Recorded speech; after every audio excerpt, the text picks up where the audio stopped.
Greetings, brave adventurers and battle-hardened mercenaries. This is the beginning of our Frosthaven video series, a look at the gameplay essentials to help you take your first steps into the frozen north.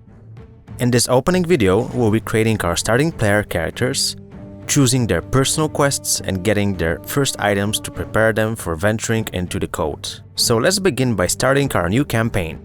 Before jumping into the action with the main storyline, it is highly recommended for new players to go through the training grounds where they will learn the very basics of the game. This includes camera and player character movement, controls and interactions, as well as combat and collecting loot.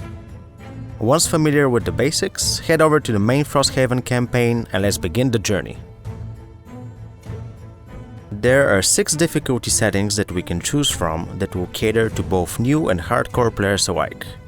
The settings will progressively increase the level of the monsters, experience gained, damage of hazardous terrains and traps, as well as gold received. An important change on story mode is that the player will no longer be losing cards on resting, while short rests will apply a negative condition called muddle on the hero. Additionally, all heroes will have increased health, making them more durable than usual.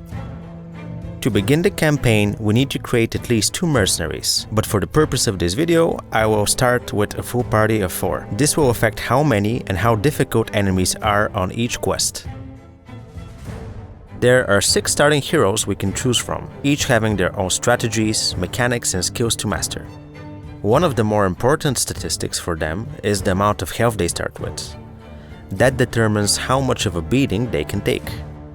The stats hexagon is displaying what this character excels in for each of the 6 important fields. This is based on the ability cards he has. Complexity determines the difficulty to play each character, and even with the starting 6 ones, it is very different. There are 6 elements in the world of Frosthaven: fire, air, earth, ice, dark and light.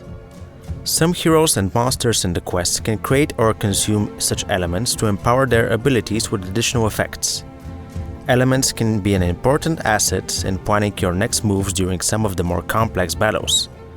In this case, the Banner Spear has some cards that would benefit from using the air element. There are many events that can happen while adventuring in Frosthaven. The outcome of some of these events can be greatly affected by the player character traits and provide additional or alternative rewards.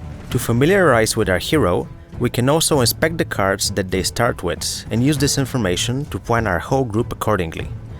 The Banner Spear, for example, is great when combined with allies situated on specific positions next and around her. We can also read some lore about these powerful armored warriors.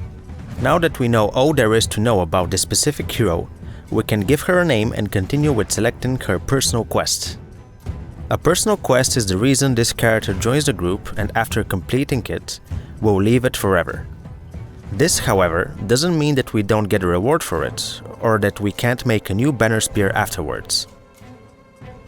The final step in the character creation is choosing some starting equipment. We are given 30 gold coins and a limited number of items that we can choose from. Now, the plan is to get the Banner Spear in front of all the action, so she will take some damage. For that, probably the best choice would be to start with some defensive items. So we are buying the heater shield and the leather armor. With this final confirmation, we have created our first character. We will create 3 more mercenaries following the same steps. I have decided to balance the complexity of the party by mixing some easier to play and some more complicated heroes. They all have their special mechanics and important abilities that work great with good positioning and relying on allies. With the 4 group slots filled, we can now start the campaign. Thank you for supporting the development of Frosthaven, and see you next time when we will do our first battle and hopefully live to tell the tale.